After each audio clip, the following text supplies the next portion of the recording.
Bueno, entonces, el pastor Nain, que tiene voz de trueno más que la mía, va a predicar sin.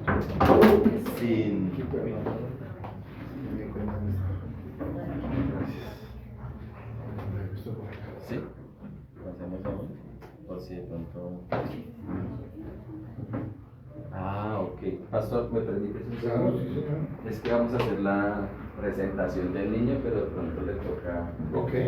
Entonces, perdón, mis amados, vamos a hacer la presentación de Axel.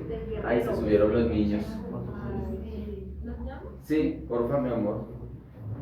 Que estén todos acá. Venga para aquí el bebé hermoso. Hazte por aquí, por este ladito, mi Ana.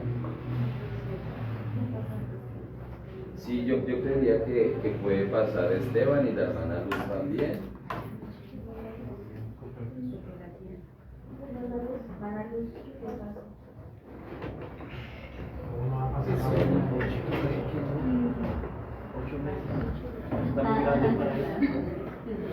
Hola, mamor. Hola, cotito. Esa pinta está muy hermosa, mamor. Bueno, mis amados, que baje María y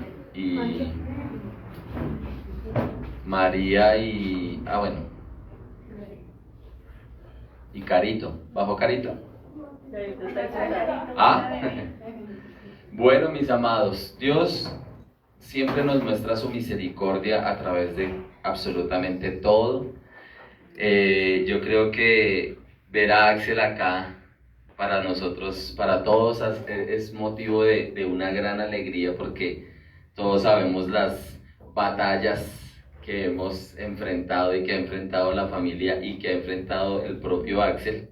Desde chiquito vino a batallar fuertemente, pero el Señor ha sido bueno y hemos visto su misericordia, lo ha sostenido, lo ha levantado, lo ha ayudado y le ha dado las fuerzas no solamente a él, sino a toda la familia para batallar, para luchar, y por eso no tenemos sino motivos de agradecimiento con Dios por lo bueno que Él ha sido con todos nosotros. Amén. Amén. Entonces,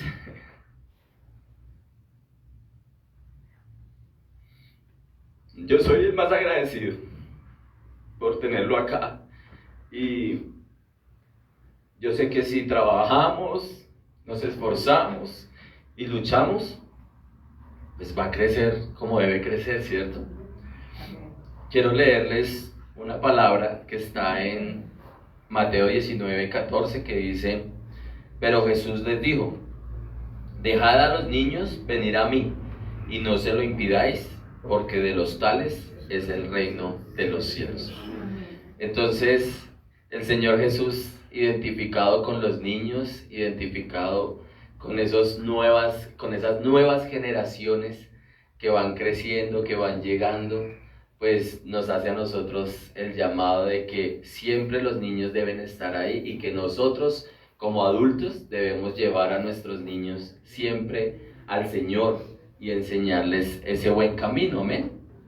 Y también dice la palabra del Señor en Efesios 6:4, dice: y vosotros, padres, no provoquéis a ira a vuestros hijos, sino criadlos en la disciplina e instrucción del Señor. Quiero hacer un énfasis en esta parte, porque si Ana está aquí, que Ana es la mamá, y bueno, está Nico, y está Luz, y está Michelle, pero Ana, que es la mamá, al ella haberme dicho que quería presentar al niño, ella también está haciendo parte de esa iniciativa de ella querer involucrar a su hijo e involucrarse ella directamente con la iglesia. No es simplemente presentarlo por presentarlo, sino que el hecho de que Ana esté aquí y que la familia esté aquí es que están haciendo un compromiso. No vamos a presentar a Axel por presentarlo, sino que hoy se inicia un compromiso. Ustedes saben que nosotros no hacemos bautizos cuando están pequeñitos, sino que los bautizos son mayores de edad y saben que lo hacemos de esa manera, pero ustedes saben que cuando un padre realmente se compromete con su hijo y se compromete con el Señor, empieza a trabajar en pro de ese buen crecimiento de sus hijos y de sus nietos y de sus sobrinos. Entonces es un compromiso que nosotros, que toda la iglesia y que toda la familia está haciendo. Ana, estás haciendo un compromiso de instruir a Axel. Estás haciendo un compromiso de mostrarle el único camino que existe, que es ¿cuál? Cristo. No hay otro camino para Axel, no hay otro camino para ninguno de nosotros, y entonces vas a trabajar, te vas a esforzar y vas a luchar con todas tus fuerzas para mostrarle a Axel siempre el camino correcto. La palabra dice que instruye al niño en su camino y aun cuando fuere viejo no se apartará de él. Si lo enseñas correctamente, será un camino que nunca se le olvide, porque le enseñaste el camino correcto. Amén. Amén. Entonces le damos la bienvenida a nuestro Axel, porque es hermoso, porque Dios lo trajo con nosotros, y vamos a hacer una oración por nuestro hijo, por nuestro Axel y por toda la familia para que el Señor nos guíe. Amén.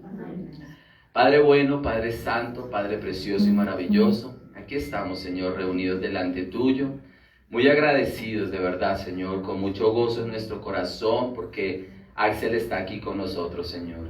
Tú sabes las pruebas, tú sabes las batallas que él ha librado, Señor, y también con él, su familia, y todos nosotros como familia en Cristo Jesús, hermoso Señor. Pero tú lo tienes aquí, Padre lindo, para tu gloria y para tu honra, Señor, y para testificar de ese gran poder y de ese gran amor tuyo, maravilloso y hermoso Señor. Tú conoces el propósito de absolutamente todas las cosas, hermoso Señor. Y tu palabra dice que para nosotros los que amamos a Dios, todas las cosas obran para bien, hermoso Señor. A través de su vida nos has ayudado y nos has guiado a todos nosotros y nos has fortalecido, Señor precioso, y nos has hecho acercarnos más a ti, precioso y maravilloso Señor. Hoy queremos pedirte, Señor, con un corazón humillado, reverente, Señor precioso, que bendigas la vida de Axel, hermoso Señor, que lo acompañes, que lo guardes, que lo guíes siempre por todo camino, precioso y maravilloso Señor. Que la instrucción de tu palabra esté siempre en su corazón, Señor hermoso. Que le des la sabiduría a Ana, Señor, a Luz, a Nicolás, a Michelle, a Juan y a toda la familia, Señor, para que le enseñen a él el camino correcto, Señor, porque sabemos que si el camino correcto le es enseñado, Señor, entonces él no se desviará, Señor precioso.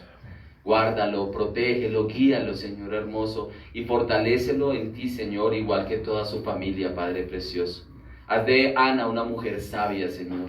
Haz de Ana una mujer entendida, Señor, por medio de tu palabra y de tu gracia, Señor precioso, para que eduque a su hijo conforme a los parámetros bíblicos, Señor hermoso, no conforme a los parámetros de este mundo, Señor precioso, porque sabemos que todo está dañado, Señor, pero conforme a tu escritura, conforme a tus principios, hermoso Señor, que sea toda la familia unida, Señor, enseñando y guiando el camino de Axel, Señor precioso. Nos alegra en nuestro corazón que Axel esté hoy aquí con nosotros y te pedimos lo bendigas, hermoso Señor, y lo guardes y lo cuides, hermoso Señor. Gracias por la vida de Axel, gracias por la vida de Ana, Señor precioso, gracias por la vida de toda la familia González. En el nombre de Cristo Jesús, la bendición, Padre bueno, es la que tú estés en nuestras vidas acompañándonos y guiándonos, hermoso Señor. En el nombre de Jesús, amén, amén y amén. ¡Gloria a Dios!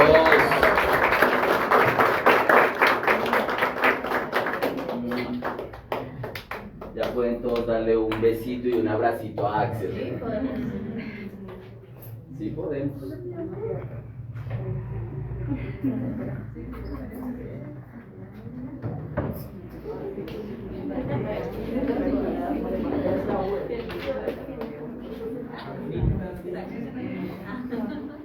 ¿Listo? Ahora sí, pastor. Gracias. Qué pena la interrupción, pastor.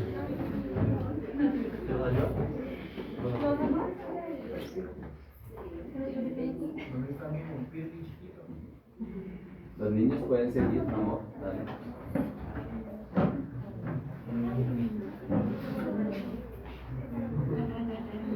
Bien, amados hermanos, vamos a ir al libro de Hechos, capítulo 2. Hechos, capítulo 2.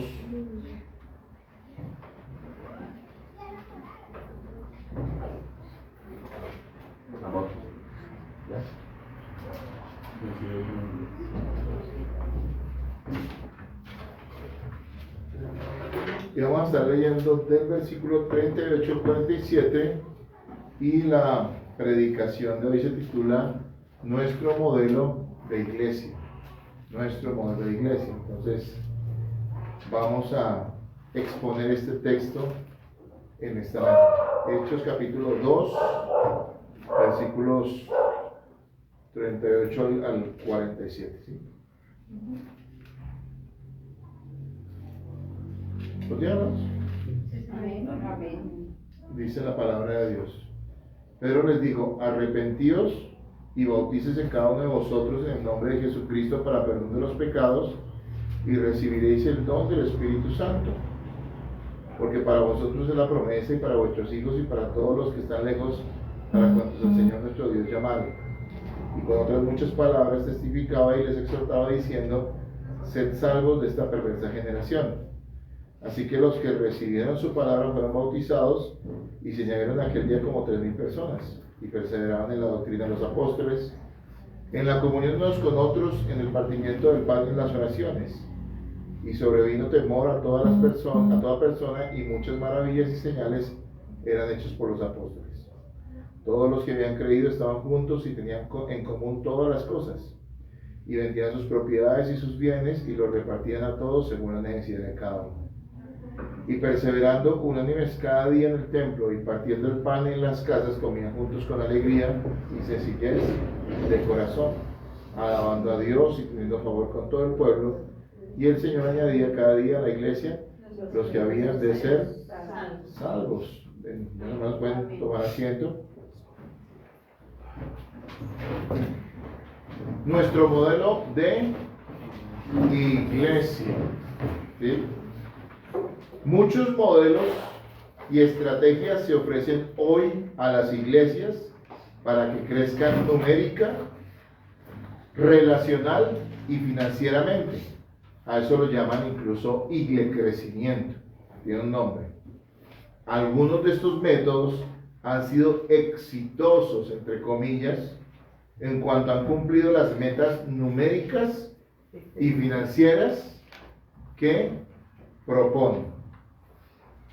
La Catedral de Cristal es ejemplo de iglesia exitosa, fundamentada en un modelo humanista. No sé si alguna vez escucharon de la Catedral de Cristal, una iglesia muy famosa en los Estados Unidos. Su pastor se llamaba Robert Schuller. Era un televangelista de la prosperidad. Él logró en más de 50 años de ministerio formar una mega iglesia con 12,000 asistentes y construir uno de los templos más hermosos del mundo. De hecho, por eso era conocida la Catedral de Cristal, porque era uno de los templos más hermosos del mundo. Lamentablemente, Schuller, el pastor, se dedicó a predicar un evangelio distorsionado, estimulando la codicia de sus oyentes. Con el tiempo, esta iglesia se cerró debido a la bancarrota económica que trajo sus grandes costos de mantenimiento, las disputas internas entre el liderazgo y el abandono de sus miembros, quienes ya no encontraban fascinante la iglesia que antes les había atraído tanto. Finalmente, el templo fue vendido a la iglesia católica. Imagínense, una iglesia muy famosa, muy reconocida, muy grande, muy rica, con un pastor muy famoso, sobre todo en los Estados Unidos, que termina en la bancarrota, no solamente financiera, sino ante todo espiritual. Y sufre, creo yo, una de las más grandes vergüenzas que pueda experimentar una iglesia evangélica, y es terminar vendiendo su templo a la iglesia católica. Hoy es una catedral católica, un lugar dedicado realmente a la idolatría. Esos son los modelos que la gente propone para la iglesia, pero no es el modelo que establece la iglesia, que establece la Biblia para la iglesia del Señor. El único que puede dar vida a la iglesia es el Espíritu Santo. Hay gran diferencia entre hacer cosas y ser movido por Dios a hacerlas. Se llama regeneración, no nacimiento. Uno puede instruir y entrenar a las personas para que hagan, digan y piensen cosas, pero solo el Espíritu Santo puede darles nueva vida para que sean movidas de corazón a hacerlas conforme a la palabra de Dios. Hay iglesias caracterizadas por su legalismo, por su activismo, por su labor social o por su espectacularidad. Pero la pregunta que tenemos que hacernos es la siguiente: ¿cómo era la iglesia neotestamentaria inicialmente? La iglesia del Nuevo Testamento que vemos en la Biblia. ¿Cómo era? Allí realmente podemos encontrar nuestro modelo. El pasaje de hoy, el que acabamos de leer, nos muestra cuál era el carácter y la conducta de los primeros cristianos, algo que todas las iglesias debemos tener presente. Todas estas son cosas que están en el corazón de cada creyente, pero como vemos en las epístolas, constantemente deben ser recordadas y motivadas a practicar. El contexto, hay que tener en cuenta el contexto. Después del ascenso del Señor Jesús, está comenzando Hechos, Jesús muere, resucita, durante 40 días da testimonio de su resurrección y Él asciende al cielo. Después de esa ascensión de Jesús y la llenura del Espíritu Santo, en el aposento alto vemos este episodio, Pedro predica valerosamente a una multitud, de la cual se convierte en 3,000 personas. Estos nuevos creyentes, después de ser bautizados, comienzan una dinámica vida en comunidad, caracterizada por lo que se dedicaban a hacer. Y es muy importante que adoptemos este modelo y veamos el modelo para que tengamos claro cuál es el modelo de iglesia que vamos a aplicar en todas las iglesias de Cristo en el mundo entero. A veces estamos bajo esa presión, ¿no? Venimos de modelos equivocados de iglesia.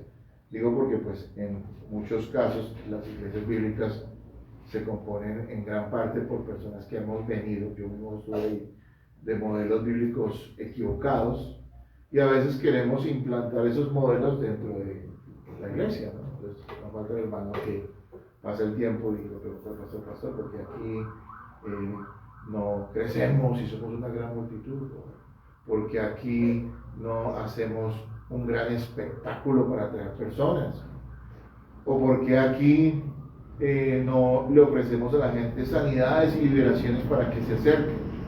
Y nosotros tenemos que responder que pues realmente debemos someternos al modelo de la Escritura, no al que nos quiere implantar, porque Dios solo respalda a aquella iglesia que verdaderamente está procurando vivir conforme al modelo de las Escrituras. De acuerdo a este pasaje, ¿cuál es el modelo bíblico que debemos seguir conforme a las cosas que el Espíritu Santo movió a hacer a estos primeros creyentes? ¿Cuál debe ser? Y vamos a ver varios puntos, hermanos, viendo el texto que vamos a exponer en esta mañana que acabamos de leer.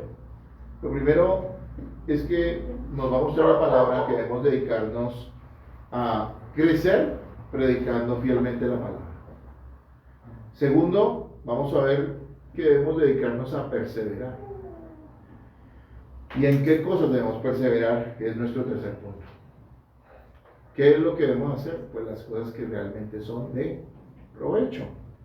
Y en nuestro cuarto punto de esta mañana vamos a ver cómo la iglesia debe prosperar por medio de la generosidad de los creyentes, para finalizar ver cuáles son las consecuencias de seguir este modelo bíblico. Sí, quiero que pongan mucha atención porque creo que esto está relacionado totalmente con el tema de la membresía y el propósito que ahora ustedes tienen como iglesia, de formarse, de consolidarse como una iglesia bíblica y de tener una membresía conforme a las Escrituras. Lo primero que vamos a ver, hermanos, es que la Biblia nos dice en este pasaje que debemos crecer predicando fielmente la palabra. Y lo que vemos allí es que Pedro, después de predicar, mucha gente es convencida por el Espíritu Santo, le concede Dios fe a ellos y se bautizan. Y dice que como 3,000 personas. Pero ¿cómo llegaron esas 3,000 personas a la convicción de pecado? Es decir, entender que están viviendo en pecado y que necesitan a Jesús como Salvador. ¿Cómo fue que sucedió? Es la pregunta, ¿no? ¿Qué hizo Pedro de extraordinario o qué método usó? Y lo que estamos viendo claramente es que la iglesia siempre ha crecido. Hablo de la verdadera iglesia del Señor en base a la predicación correcta de las Escrituras.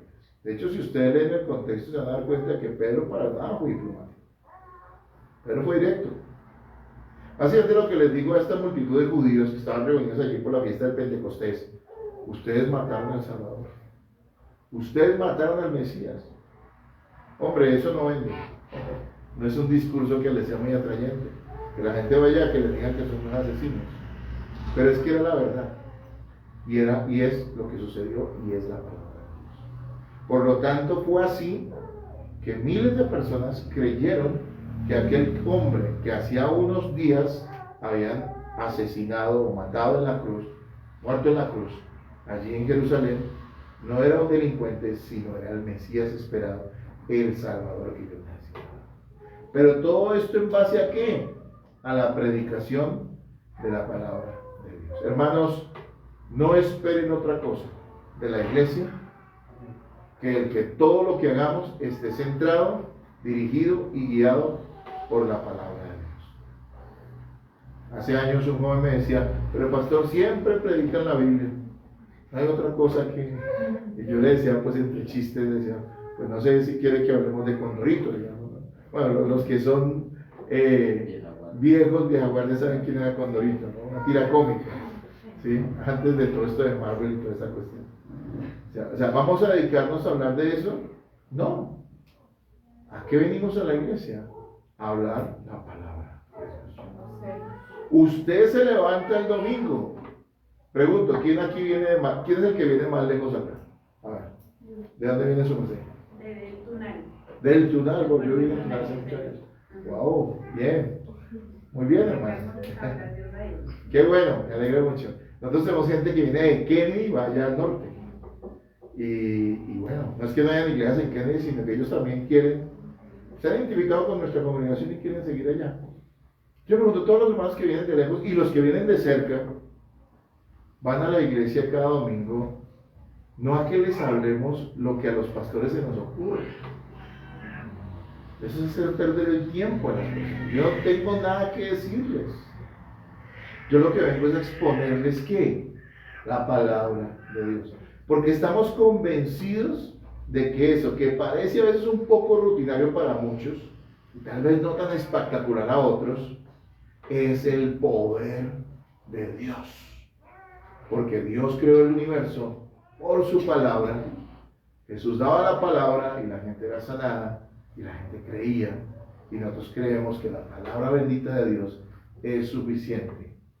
Y es la única que puede hacer efecto en los corazones de las personas pecadoras para salvación y de los creyentes para edificación y santificación. Hermanos, ¿a qué debemos dedicarnos como iglesia? A crecer predicando la palabra de Dios. El resultado de esta predicación fue la conversión y bautismo de muchos. La palabra es el medio por el cual Dios salva a sus escogidos. ¿Se acuerdan? 1 Corintios 1:21 dice: pues ya que en la sabiduría de Dios el mundo no conoció a Dios mediante la sabiduría, agradó a Dios salvar a los creyentes por la locura de la predicación. Ahora lo llaman la locura. Porque es locura para el mundo, ¿no? Cuando nos repiten, no, pero es que la Biblia es un libro arcaico. Hay que evolucionar. Algunos se atreven incluso a interpretar falsamente la Biblia para adaptarla a los tiempos modernos. Pero una iglesia seria, una iglesia de Cristo jamás hará eso. Siempre predicaremos la palabra como lo hizo Pedro en su momento, y entendiendo que es la única forma en la que Dios la palabra produce frutos en el corazón de las personas. El afán de una congregación sana no debe ser tener grandes números de asistentes, sino el ser fieles a predicar el Evangelio a muchos. Hermano, yo no tengo la menor duda de que esta congregación que está comenzando va a crecer numéricamente. No tengo la menor duda. Pero recuerden algo, no se preocupen por eso. Preocúpense por predicar la palabra a muchos. Aquí y afuera. Háblenle a su familia de Cristo. Háblenle conforme a la palabra. A la gente que Dios ponga en su camino, háblenle de Cristo. Dios va a salvar a sus escogidos. Amén. Así que ese no debe ser nuestro afán, sino debe ser el predicar el Evangelio a muchos. Miren que a veces iglesias llenas no siempre son iglesias saludables. Una iglesia grande y llena es muy atractiva a los ojos, pero no necesariamente es saludable. Las iglesias saludables están basadas en la enseñanza, predicación y vivencia de la palabra de Dios. Por eso nos llamamos iglesias bíblicas. Cuando comenzamos la iglesia, ¿y en qué lugar pensamos en el nombre? Dijimos, pues, ¿cuál debe ser el nombre? Pues una iglesia bíblica. Porque siempre queremos volver ¿a qué? A la palabra de Dios. Hermanos, lo que no haga el Espíritu Santo a través de la sana enseñanza de la palabra, no lo lograrán hacer los mejores métodos humanos. Hermanos, no ofrecemos terapias ni sanidades. Ofrecemos el alimento espiritual de la palabra de Dios. Amén. Entonces, lo primero que debemos hacer, siguiendo el modelo de la Biblia, de Hechos capítulo 2, es dedicarnos a crecer por medio de la sana enseñanza de la palabra, fielmente la palabra de Dios.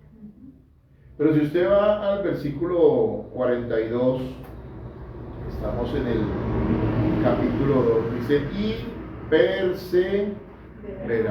Nos va a nombrar algunas cosas, pero lo primero que quiero que notemos y nos detengamos acá como segundo punto de nuestra enseñanza, es que nosotros debemos dedicarnos ¿a qué?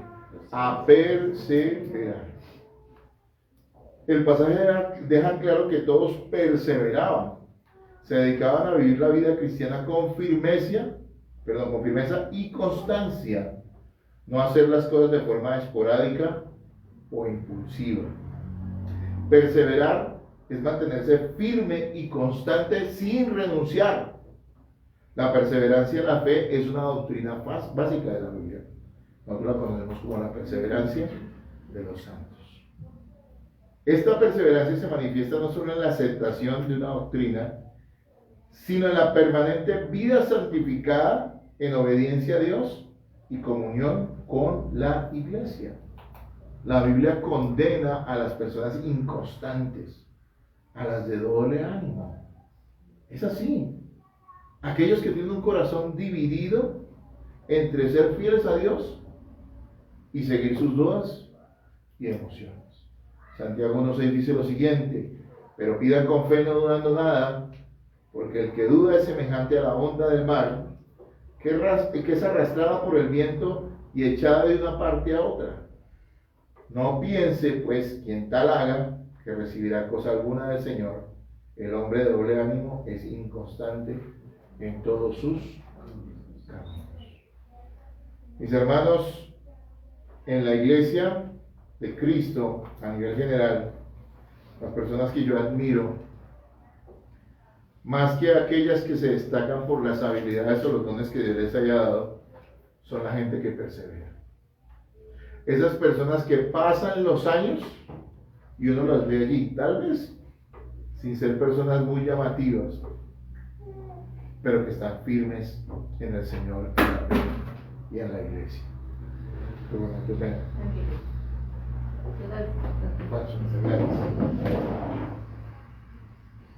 Voy a dejarla por acá porque es que pongo el pulpito. Son las personas que uno mira, las personas que perseveran en la fe y están ahí constantes. Oh, cuánta gente yo he conocido en tantos años en el Evangelio que eran como fuegos pirotécnicos. En el momento brillaban, resplandecían y deslumbraban, pero cuando menos piensa uno ya no está.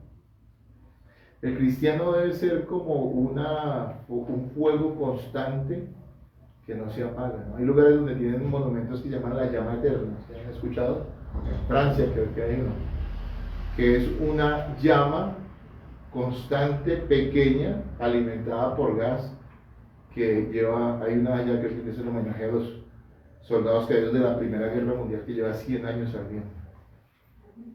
Eso se asemeja más a la vida cristiana que a los fuegos pirotécnicos que deslumbran, pero que duran segundos. Hermanos, debemos dedicarnos a perseverar. Pero la Biblia es clara en decirnos perseverar en qué, no en cualquier cosa, sino que debemos perseverar, ser constantes en algunas cosas que vamos a mencionar en el punto número 3 de nuestra enseñanza del día de hoy. Debemos perseverar ¿en qué cosas? En lo que realmente es de provecho, de acuerdo a la palabra de Dios. Yo quiero que usted tome su Biblia y lea nuevamente el versículo 42. Lean el 42, por favor, leanlo ahora. Y perseveraban en la doctrina de los apóstoles, en la comunión unos con otros, en el partimiento del pan y en las oraciones. Ahora salte el 46. ¿Qué dice el 46? Perseverando Cada día en el templo y partiendo el pan en las casas, comían juntos con alegría y sencillez de corazón. ¿Sí ven? En el 42 dice y perseveraban, y en el 46 dice y perseveraron. ¿En qué debemos perseverar, hermanos? ¿Qué nos menciona allí la iglesia, la palabra, perdón? Unas prácticas que nosotros debemos ser constantes y que la genuina iglesia de Cristo se ha dedicado a hacer siempre. Son medios de gracia por los cuales Dios bendice a sus hijos. Y la primera que nos dice en el versículo 42 es que perseveraban en la doctrina, es decir, la correcta enseñanza de la palabra de Dios, la cual debe ser el eje de nuestras actividades, ya que solo ella nos edifica, nos alienta y nos alimenta. Eso es lo primero en lo que debemos perseverar en la sana doctrina. Hay iglesias que comenzaron bien y terminaron mal.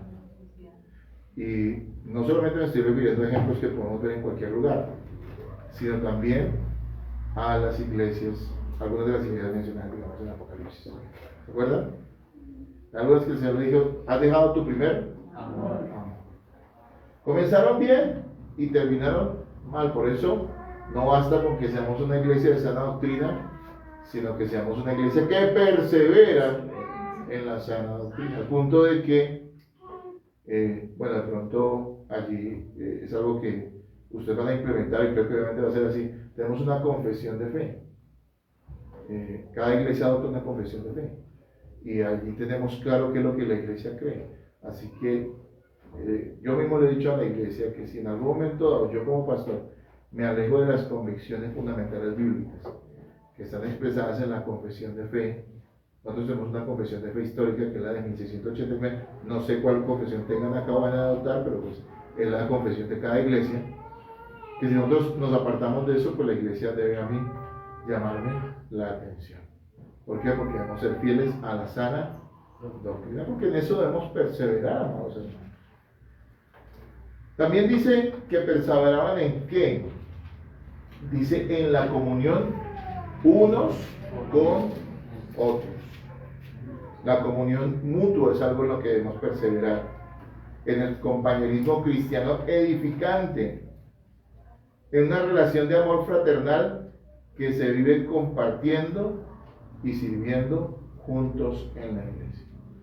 Noten algo, a veces la gente no tiene en cuenta esto, pero el compañerismo cristiano es parte de las cosas en las que un verdadero cristiano debe perseverar. Un cristiano debe tener comunión con sus hermanos. Y eso es algo de lo que estamos hablando esta mañana, de vivirse esa unidad verdaderamente, es algo cierto. Pastor John MacArthur decía lo siguiente: para un cristiano el hecho de no participar en la vida de una iglesia local es inexcusable. ¿Qué es lo que les decía ahorita? No hay cristiano sin iglesia, salvo Algunos hermanos que temporalmente puedan estar en situaciones muy particulares, en lugares muy distanciados, en sitios donde realmente no hay otros creyentes, porque Dios se complace en salvar a personas incluso en esos lugares, pero realmente todos tenemos que ser parte de la iglesia, no solamente como asistentes, sino como personas que estamos en comunión, en comunidad. Y eso es algo que la Biblia nos dice que debemos perseverar. También dice que perseveraban en el partimiento del pan. ¿Y a qué se refiere esto? Se refiere a perseverar en participar de la mesa del Señor. Esto que a veces en nuestras iglesias, yo digo porque es algo que me toca estar recordando a los hermanos constantemente, tomamos como a veces una pequeña rutina. No debe ser así, porque es un mandato del Señor el participar de la mesa del Señor. Es un mandato de Cristo y que nos lleva a tener presente constantemente de manera gráfica, didáctica, dramática, su sacrificio y también la unión que tenemos con la iglesia a través de los símbolos del pan y del vino. En eso debemos perseverar. ¿En qué más debemos perseverar? Nos dice ahí que perseveraban en las oraciones. La iglesia debe dedicarse a la oración a nivel personal, familiar y congregacional. Cada quien debe orar a Dios. Debemos orar a Dios en familia y debemos orar a Dios como congregación. Miren allí tres cosas que en el versículo 42 nos dicen. Bueno, varias cosas, que debemos perseverar en la doctrina, en la comunión unos con otros, en el partimiento del pan, es decir, participar de la cena del Señor, y en la oración. A mí me fascina que es tan claro en la Escritura lo que debemos hacer, o lo que nos debemos dedicar a hacer, que realmente no tenemos que realmente investigar algo, sino que allí es evidente cuál es el modelo de cosas que nosotros debemos hacer. Pero si vamos al 46, allí nos habla de otras cosas en las que debemos perseverar como cristianos. Dice, y perseverando unánimes cada día en el templo y partiendo el pan en las casas. Eso se refiere, hermanos, a perseverar en congregarse. Congregarse.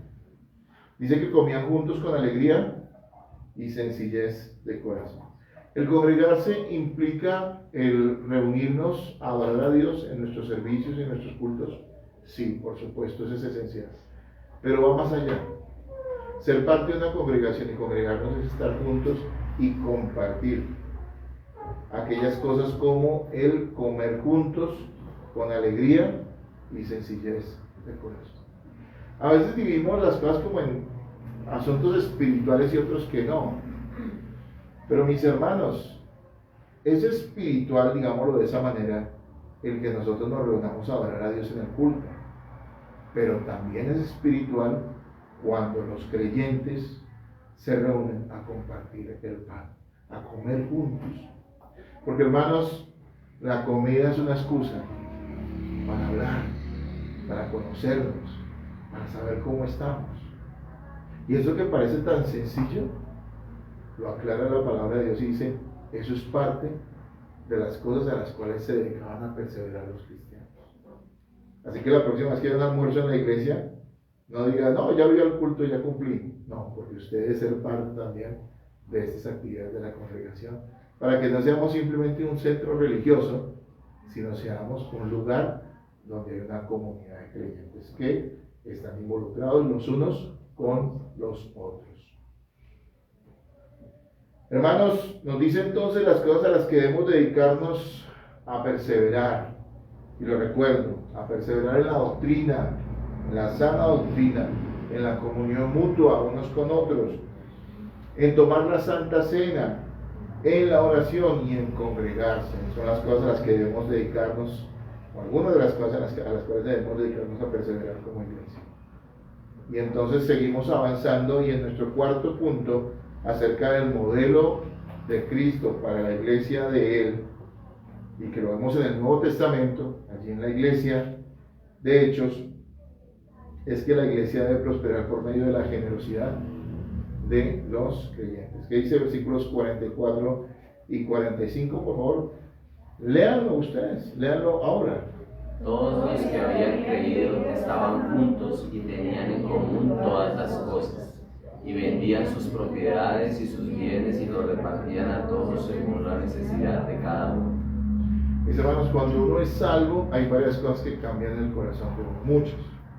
Pero hay cosas que son evidentes. Una se las mencionaba esta mañana, el deseo de estar en comunión con otros cristianos. Incluso si nosotros antes odiamos la iglesia, ahora la amamos. ¿Por qué? Porque reflexionamos y comprendimos que era más sensato, no, porque Dios cambió nuestro corazón. Y ahora amamos lo que antes odiábamos. Amén. Amén. Pero miren, otra cosa que Dios cambia, yo digo, la regeneración cambia todo nuestro ser. Pero centrándonos en lo que dice acá, una de las cosas que Dios cambia cuando somos salvos y somos regenerados y experimentamos el nuevo nacimiento, es que nos convertimos en personas generosas. Usted puede haber sido el más tacaño de los tacaños antes de ser cristiano, amarrado, pero cuando Cristo lo salva, usted se vuelve generoso. Claro, aquí dice que ellos manifestaban esa generosidad, ¿cómo? Incluso vendiendo voluntariamente sus propiedades y poniéndolas a disposición de la iglesia para cubrir las necesidades que había allá. Con esto no estamos diciendo que usted tenga que vender su casa y darla a la iglesia. Si Dios pone eso en su corazón de manera libre y voluntaria, eso sería otra cosa. Pero hermanos, el punto no es ese. El punto es el siguiente. Los cristianos, los primeros cristianos comprendieron que era su responsabilidad cubrir las necesidades que hubiera en la iglesia y se esforzaron por suplirlas ampliamente. La regeneración y la fe en Cristo tienen que inevitablemente manifestarse en un corazón generoso y desprendido, que comparte y da con generosidad. Esa es una realidad.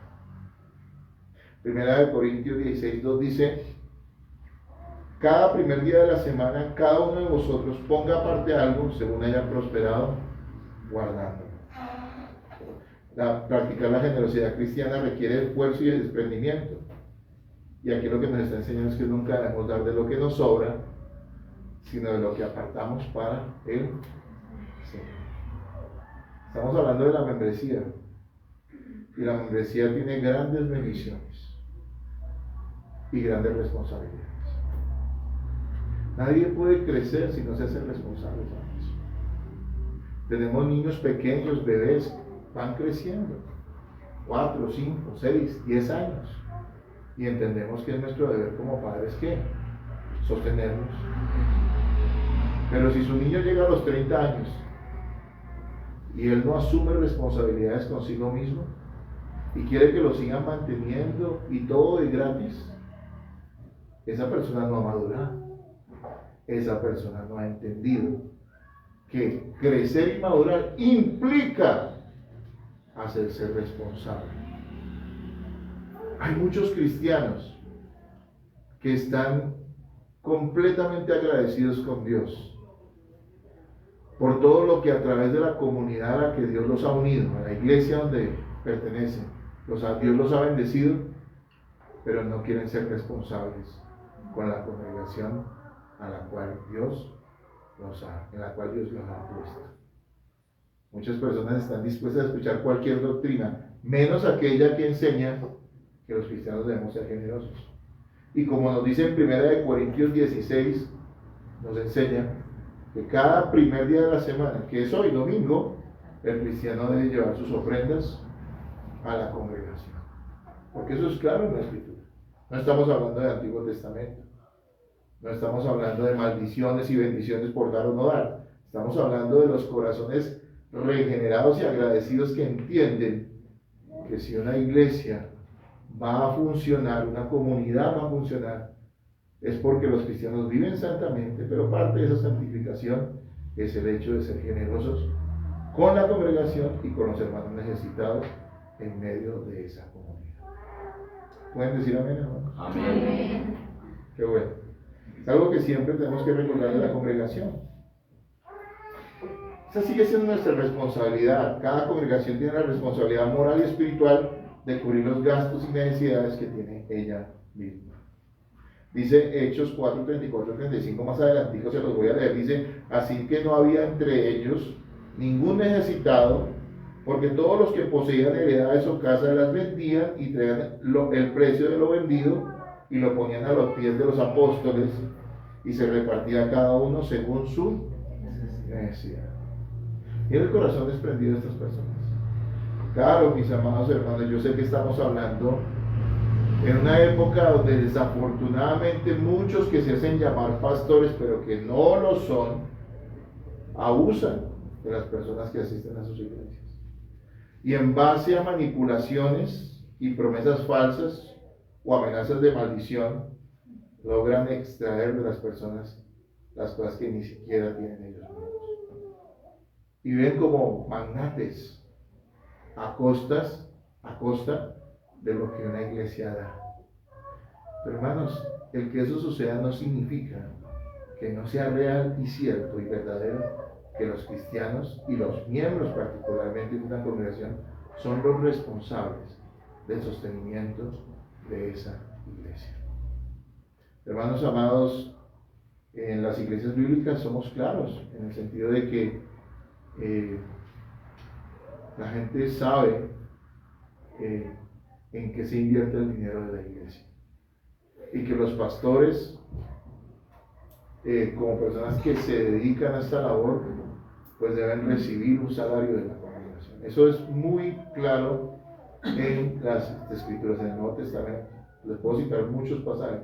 Uno de ellos, el que predica el evangelio, viva del evangelio, y dice que no pondrás bozal al buey que trilla. O sea, es decir, Dios tenía misericordia. Pablo usa esa ilustración para decir, si Dios tenía misericordia de los bueyes en el Antiguo Testamento, decía que si ellos trabajaban, tenían derecho a comer de lo que trabajaban, mucho más aquellos que se dedican a servir en la obra de Dios. Hermanos, el pastorado no es un hobby.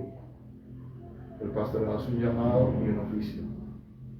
Obviamente entendemos que, y eso ya compete a cada congregación, pues cuánto puede recibir un salario en cada iglesia de acuerdo a los ingresos que haya en ella. Discúlpame que toque este tema, pero es conforme a lo que dice el texto. Ellos eran los que sostenían la congregación. Pero les digo, nada que ver con el hecho de que las personas sean manipuladas de ninguna manera.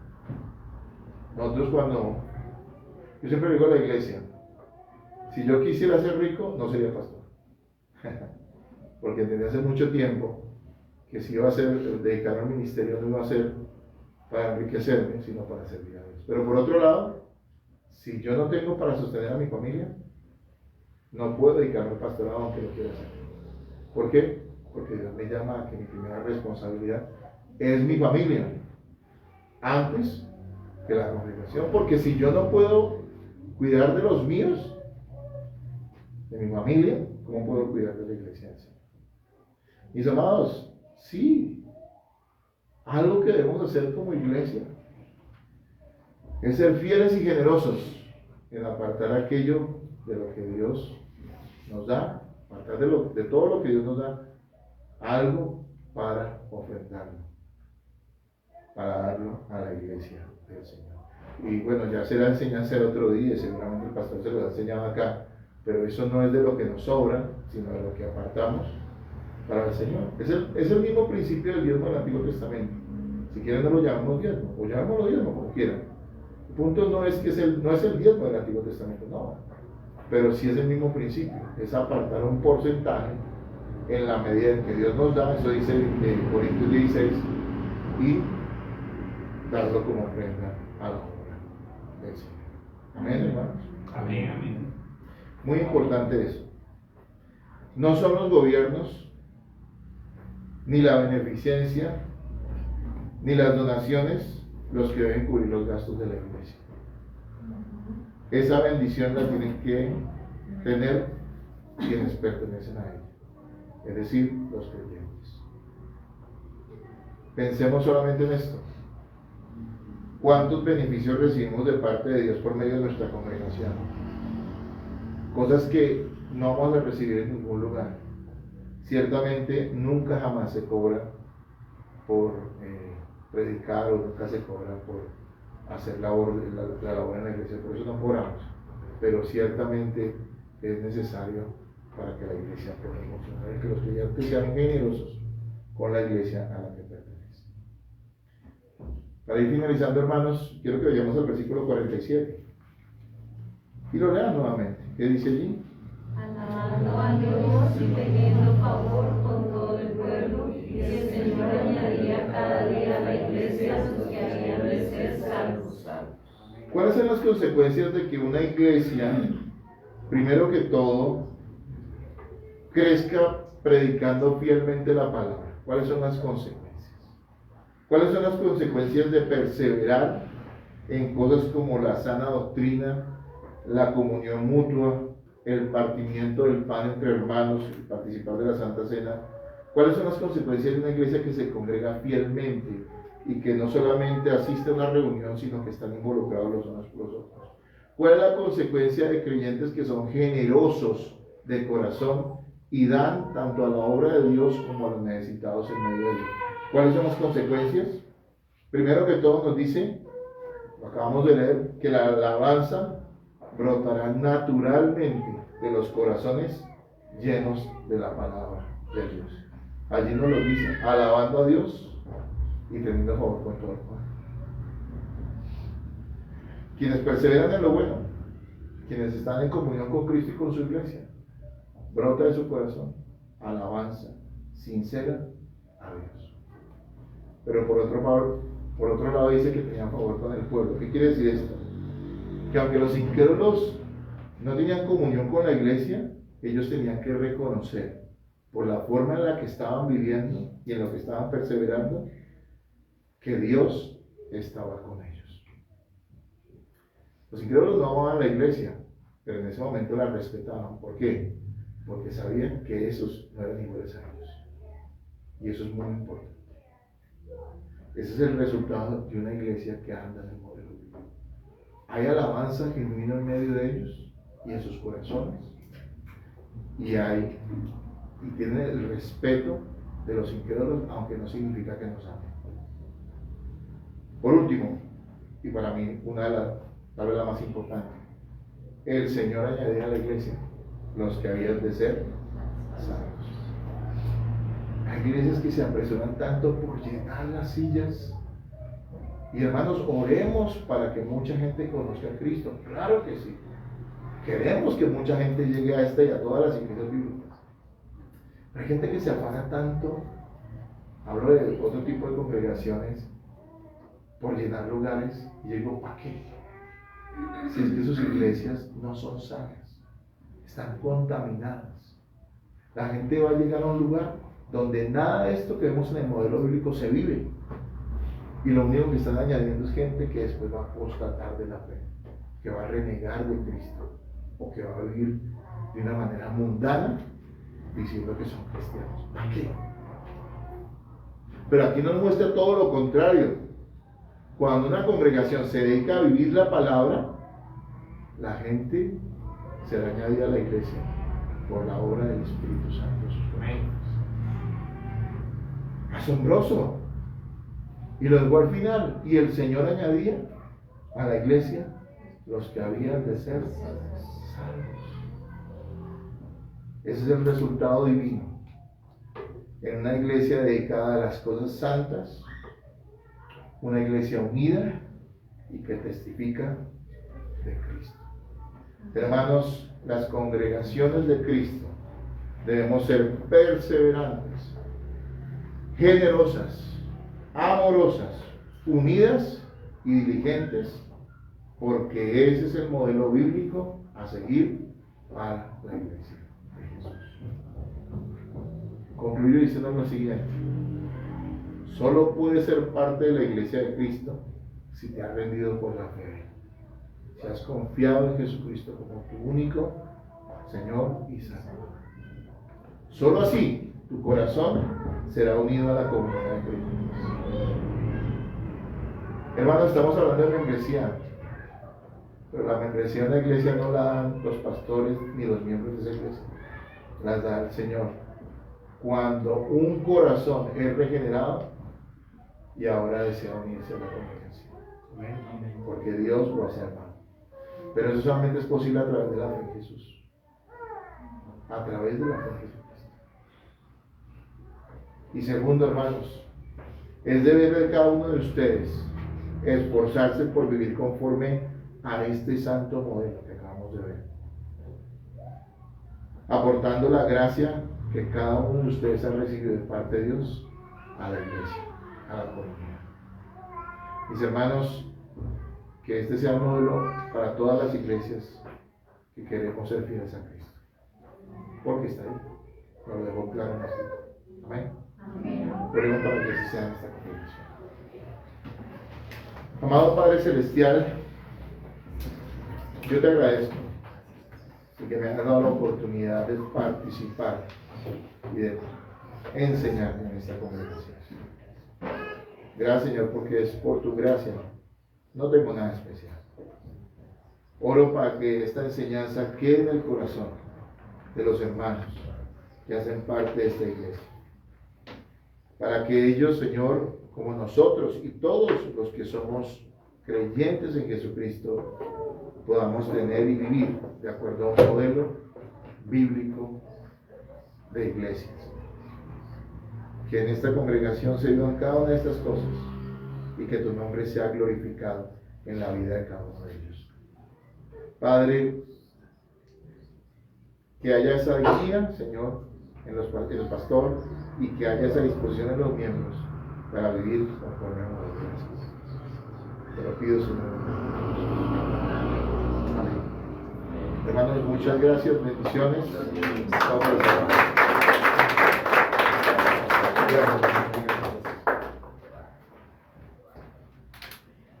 Amén, aleluya, gloria al Señor. Como siempre, nuestro Rey alimentándonos. No hay nada como ir creciendo, pero ir creciendo con algo claro, ¿cierto? Sé que estas clases y estas prédicas vienen trayendo claridad a nuestras vidas y vienen estructurándonos. Cuando uno echa un buen cimiento, entonces la iglesia va a poder crecer sanita.